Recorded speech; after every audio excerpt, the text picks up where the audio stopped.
The Prodigy control system has the ability to store the 10 most recent error codes. This can come in very handy for the technician, or even in some case for the end user if you want to try to identify why your unit is not functioning properly. Now, before retrieving the error codes, you need to make sure that your machine is in the off position with a solid 0 on the controller. Next up, what you're going to do is press and hold the red off button for 3-1000. And you'll notice that the code display is going to change. Now in this case it changed to an A, which indicates the current purge adjustment.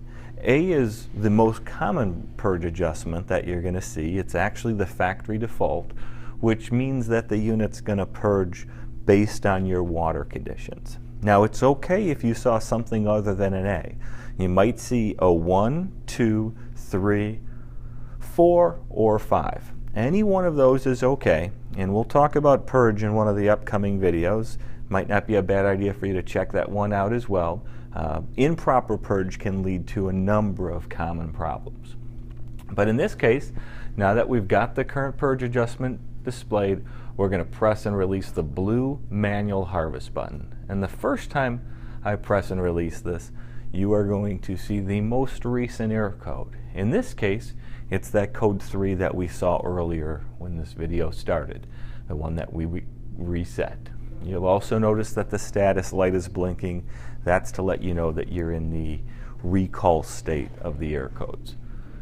We can then go ahead and press and release the blue manual harvest button a second time to see the second most recent error code. In this case, we can see that there is another 3 in memory. Press it the third time, and we see the third most recent error code. Now in this case, there were only 2 error codes. So the third display is simply a 0, letting us know that there's no more codes in memory. You can tell that we are still in recall state because the status light is blinking red. Now to get out of this mode, simply press and release the off button, and you notice that the status light is now back out. Now a good practice is to clear the error codes. I'm not sure that I would encourage the end user to clear the error codes unless you're 100% confident that you've solved the problem. Because in the end, if a service company or a service technician comes in to repair your machine, one of the first steps he's going to do is more than likely pull the error codes to use that information to help identify what the problem might be with the unit. So to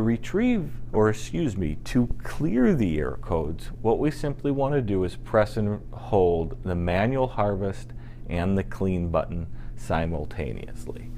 I'm going to do this for 3 seconds. 1-1000, 2-1000, 3-1000. You really want to make sure you do it for 3 seconds to ensure that you properly clear it. If you hold it too short, the codes won't clear. Now to verify that we've successfully cleared the error codes, we can go ahead and try to retrieve them again. That's done by pressing and holding the off button for 3-1000. You'll notice that the current purge adjustment is displayed, and then we can hit the blue manual harvest button to retrieve the error codes. In this case, we see a solid 0 along with a status light blinking, indicating that there are no error codes stored in memory.